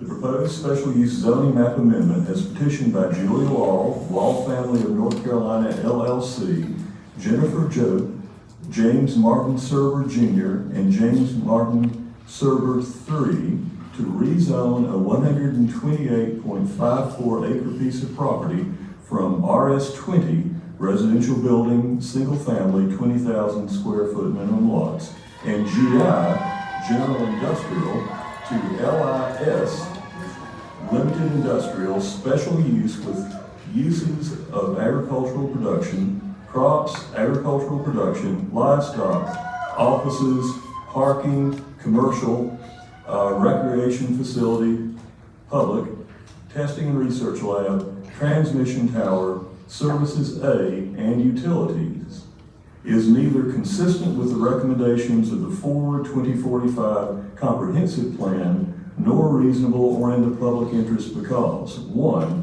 the subject property consisting of open fields, 4 single-family houses, and several accessory buildings is located on the northwestern side of Bethania Rural Hall Road, north of Tobaccoville Road, and at the terminus of Glade Street, and is adjacent to property zoned GI, LB, RS20, and RS9, with adjacent and nearby uses of a Duke Energy substation, various industrial uses, a church, cemetery, convenience store, restaurant, government office, a warehouse building, utilities, and single-family houses.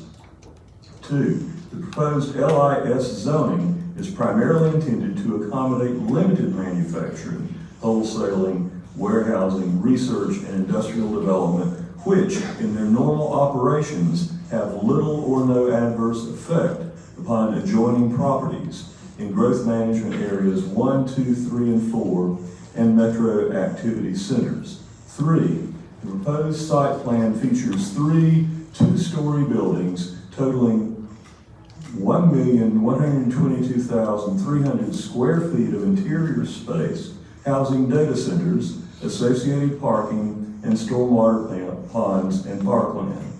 4, the site is located in Growth Management Area 3, adjacent to the Rural Hall Downtown Activity Center, and has access to public water and sewer. 5, the size, scope, and hours of operation of the proposed facility and use are inconsistent with the LI zoning category. 6, the proposed use is inconsistent with the Forward 2045 Comprehensive Plan, which recommends industrial uses be a part of a designated business or industrial park, rather than adjacent to residential uses, to minimize off-site impacts.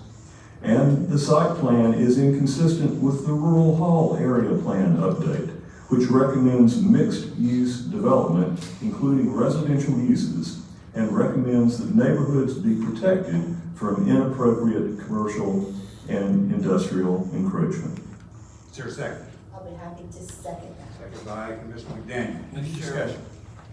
I'd like to make a comment, given my particular situation. Over the years, I've attempted on particular zoning matters and other things, but zoning matters too, let people know why I was did or was going to do, explanation for it. And so, over time, I've come to a conclusion for me, I just, well, I hadn't said anything, and that's just on for me. Others are better wordsmiths than I am. When I was 17, 18 years, well, let's just say this next. The landowner has the right to sell their land. And the landowner's got a right to sell the land at a higher value use than it is now. And it's likely that that may come about, and that higher use is likely to be dense dwellings because it's sewer available. And so that may come, and I wouldn't doubt that we would have opposition here if it does. And probably the main reason for it would be because it would cause more traffic if it was there. So now I'm gonna go back a little ways. When I was 17, 18 years old, my mother and daddy both passed. At that time, 18, you wouldn't consider an adult. At be 21, I couldn't sign any documents. So a real estate person came by just months after my daddy had passed and wondered if I'd be interested in selling the land. Well, I wasn't interested in it. I wasn't old enough anyway. I couldn't sign the papers. But what I had there ended up with was that's how I thought I was going to end up surviving. I didn't have any idea about selling it. I was just going to survive, try to. I didn't have anybody to help me. The only person that close to me was left was my grandmother, and she was aged then, not in good health. I learned many things out of that surviving. One of them was that I found out you could survive on little money. And a long time back, I didn't even, just little was, it was little, because I can remember that I know I did not have more than $100 in cash. And so as time went on, money didn't bother me too bad, because I thought I could get by with, always get by with less than what I had. And so I'm still there at the farm. I've expanded the farm. And there was some near me about 5 years ago that was for sale. And for whatever the reason, the person didn't contact all of there's 3 or 4 other neighbors, all of them but me, didn't contact me. And I couldn't figure that out then, and I can't figure it out to this day. I quit trying to figure on it. The house is there now, and they're not bothering me, and I know that they don't like it when they get behind the tractor and it takes them extra few minutes to get home. So the man, not sure what he was thinking. He was wondering whether there was anybody around it, or 2 or 3 together that might put something together. Well, it was enough around that could have put something together if it allowed him to do it. But he didn't want, for whatever reason, didn't want to do that. Main point is, I got sense enough to know, I went to that property, at least twice. One time on the interior of it, and then another time I came in off of Circle Drive up there on the north side, and I thought I could get all the way to it, but it was some private drives up there, and so I didn't attempt it. I could see the substation, but I did go in on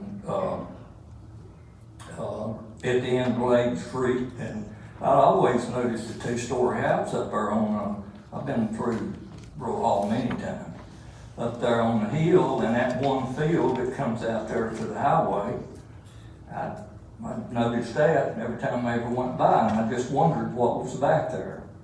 And so, that day, 2-3 months back, when I went to see it, when I got down to the end of the street, I could see it was private drive, so I go on through the woods, trees on both sides, and it wasn't just a small field, it was a big field. I don't know how many acres in the field, I know there's trees around it, but it was big. It might be 100 acres up and land in it, I don't know. So, but the point is, the man or the family has the right to sell the property. I would just like to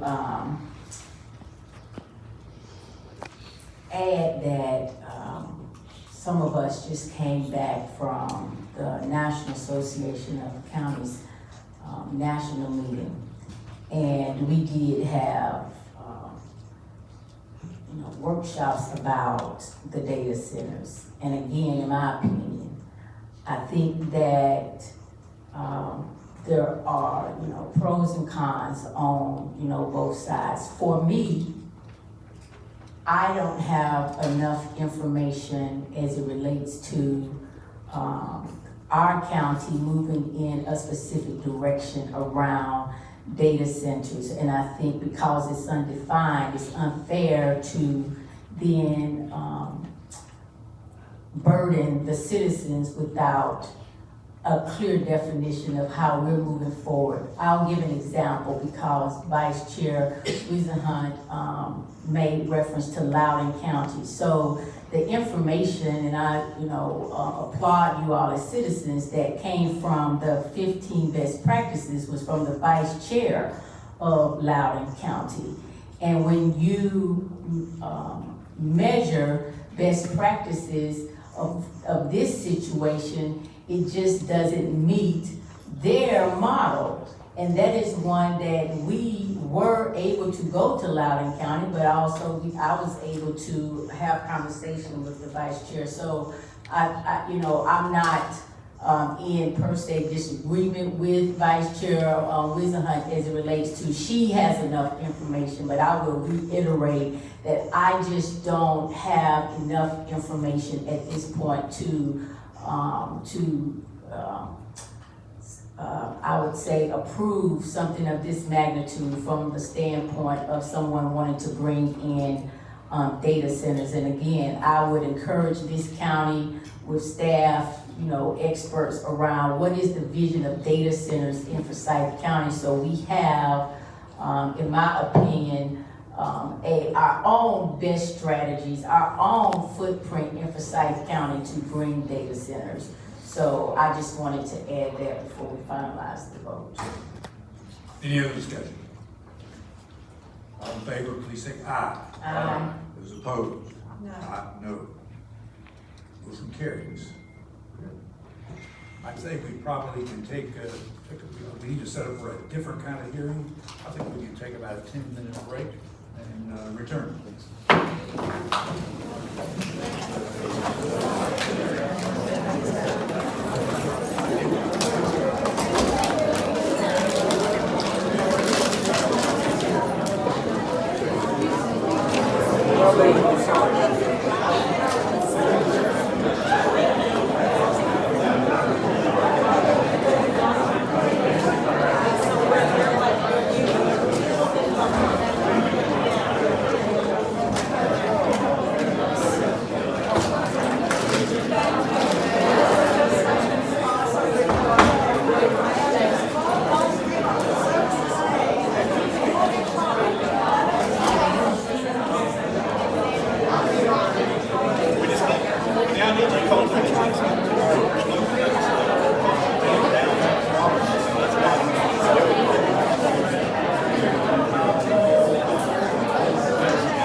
Yes.